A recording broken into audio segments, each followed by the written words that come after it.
Hey guys, so wanted to come on here and make a video about the finances for my 2020 Civic Si, how I got the 2020 Civic Si, future plans for it. I got a lot of big things happening to it starting tomorrow.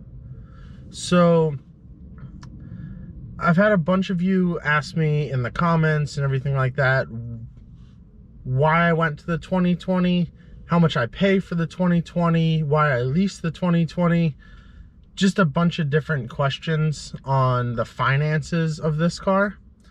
So I thought I would just make a video. I know a bunch of YouTubers have come out recently and have been trying to be open with people, so I'm gonna do the same. So a quick backstory is I had a 2013 Civic EX. It was still the 9th gen, but I had it as my first car that I leased. I had it for college. I was driving back and forth to West Virginia, so I decided to lease a 2013 Civic. And my one complaint with that car is it didn't have enough horsepower. So from that day on, I was dying to get an Si. I just always wanted the Si. From the time I was a kid to the time I was an adult, I've always thought about the Si as a great car that is a little better than an entry-level Civic, but still affordable. And I'm at a point in my life where I'm not making crazy money. I'm still a student. The whole COVID-19 thing, I just lost my job. So I don't even have a job anymore. I used to design like sound systems, home theaters, networking, things like that. And my company let me go. Just with the times, they weren't doing any business, so they let me go. So I had this 2013 Civic and I got rid of it in 2016. But at the time I wasn't really working, so I didn't immediately lease a new car. I actually have a 05 Honda Pilot that I was driving for a year and a half or so in between my 2013 Civic and getting my 18 Civic Si. So in 2018, I got my Civic Si, the first one I've ever had, and I leased it. I got 15,000 miles a year, 36 months, zero due at signing, well, zero down due, just had to pay the first month, which was $280 a month. So zero down and $280 a month for an Si is about average. It's a good price. I mean, most people don't negotiate that far down, but I probably could have squeezed a few more dollars here and there out, but it just wasn't worth it. I could afford 280 bucks a month. So I had the car for 2 years. I put a subwoofer in the back. I tinted the windows, put a K&N drop-in filter into the engine, and that was about it. That was all I did. And after 2 years, I got a call from the dealership I leased it at, and they said, hey, your car is worth more than the buyout on it. So if you come and trade in your car, we'll pay it off for you, and you can lease another one. I was like, great, I'd love to get a 2020 Si. So I brought it in, they did the appraisal on it, and they came back to me and said, no, we can't do that because you have a small dent on the hood. That's gonna cost you like $400 to fix minimum. So the money's just not there. Your car turns out to not be worth more than the buyout. So I went to a different dealership and I was dropping my mom's car off for service. And while I was there, I was like, hey, are you guys interested in buying my 2018? I got this offer from a different dealership. Anyway, you can beat it. And the offer I got from the other dealership was they'll put me in a 2020 Si for $300 a month with $400 down. And I really didn't want to put anything down. I still had another 12 months left on my old car, so getting a new car really wasn't my highest priority. But if it worked out that the price was about the same or very similar, then I might as well. I really like having the adaptive cruise control. That's the main thing. Besides that, it's really the same car. I think it looks a little cooler with the black wheels. But I wasn't really in the market to get a new car.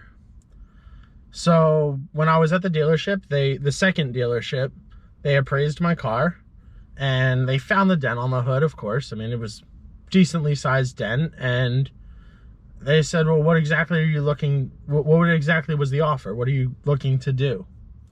So I told them, I said, hey, another dealership said $300 down, $400 down, $300 a month, and we'll put you in a new SI. We'll take your old one. So they came back to me, and the manager, you know how car dealerships are, they were like, well, we don't know if we can do that. I said, it's a simple question, yes or no. I'm not looking to get a new car. If it works out, it works out. So sure enough, he came back like 2.5 hours later. I was sitting there and he goes, how important is it to get free oil changes? And I said, well, my last car didn't have free oil changes, but I know your dealership does that, so it's kind of important to me. I mean, I'll be moving soon and I'm not gonna have this space where I can really even change the oil in my front driveway. I'm not gonna have a legit driveway. So he was like, all right, left again, came back 10 minutes later, said they can take my 2018 SI, put me in a 2020 for 0 down. All that's due at signing was the first month's payment, and the first month's payment was $290 a month. So really only $10 more than I was paying for the other car. Now, there were a few other things that I talked about with them. For example, trying to move up to a Type R. But in the US, you can't buy a Type R for MSRP.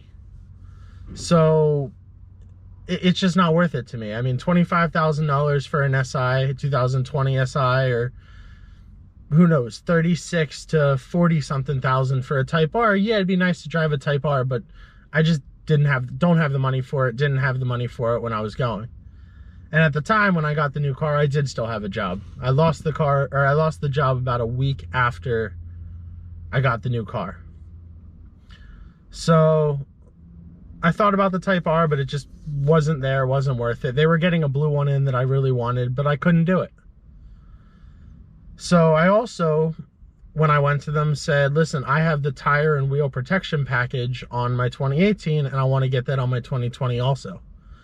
In 2 years, I had 7 new tires that they replaced free with that tire protection package, just because if you hit a pothole and get a bubble on the side of your tire, it's covered. And with the low profile tires, you hit the slightest pothole and you get like a massive bubble on the side. And it's not safe to drive like that. So you bring it into the dealership, they have the tire, and if they have the tire in stock, they'll swap it out right there. Doesn't cost you anything. So on my first lease, I paid $8 a month for that, which over the course of 7 tires at almost $200 a tire, plus mounting, balancing, and all that, it paid for itself hands down after like the 3rd tire, if that. And so I really wanted that on the new car. They said, all right, we can do it. We have a third party that does it.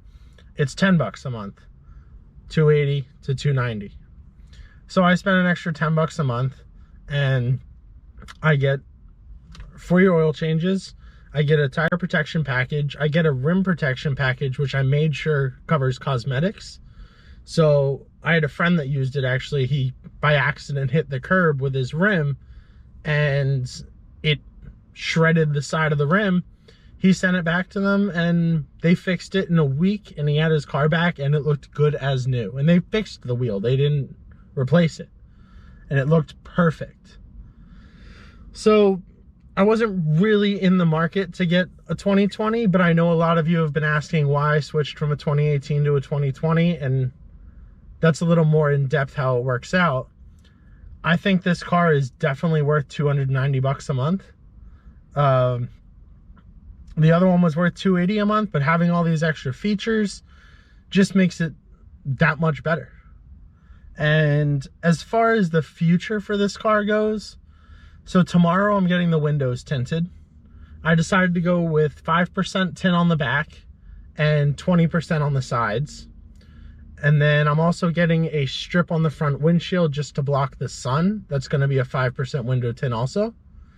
I really wanted to get 5% window tint on all the side windows, but it just is too dark. As much as I love the look of it and love the heat rejection of it, in New Jersey, you can get pulled over for having any tint actually on your front side windows. And I didn't have an issue with 20%. I knew with 5% it'd be a lot more of an issue. I also have a subwoofer going in. I have a 12-inch kicker Compar subwoofer that was in my it was in my Honda Pilot. I took it out and put it in my 2018 Civic Si. Took it out of that, and now I'm gonna put it in this car. I put the K&N drop-in filter in. I'm really thinking of doing an intake. I'm trying to work with K&N to have them send me their Typhoon series intake. I just want to try it. Everyone's all for PRL and AFE and all those other companies, but I love K&N. I mean, even if their product isn't 100% the best, I've dealt with them a lot in the past for all my cars, and I really believe they're a good company. And they always put a price on their website, like $500 for an intake, but no matter when you look, it's only $291 for the intake. So it's like a sales tactic. They make some people think you're getting a better deal than you really are, even though that's the actual price of the product. So I got that going in. I don't have any exhaust plans. I'm really on the fence about tuning. So leave a comment down below if you guys think what my tuning option should be. I put a lot of thought into K-Tuner. I've put a lot of thought into Honda, but I don't know if it's worth it for me. I definitely don't have the money to fix the car if I break something or blow up the engine or anything like that. The only reason I'd really get it is to boost horsepower a little bit and then get rid of rev hang. So there's some cool things happening with this car. The sound system's going to be fantastic. I'll make a video of that once I get it installed tomorrow. I'll show off the window tint tomorrow and let you see the back window versus side windows. I'm really hoping that the 5% on the back is going to block a little more light than on my last car where I had 20 all the way around. It was a little light for me, which is why I'm hoping if the back window's darker and there's less light getting into the car to start, it'll make the side windows seem a little darker, but we'll see. So if you guys have any more questions or want to ask anything about the finances of the car, how I did it, future plans, give me your input, give me your thoughts, and I'll see you guys next time.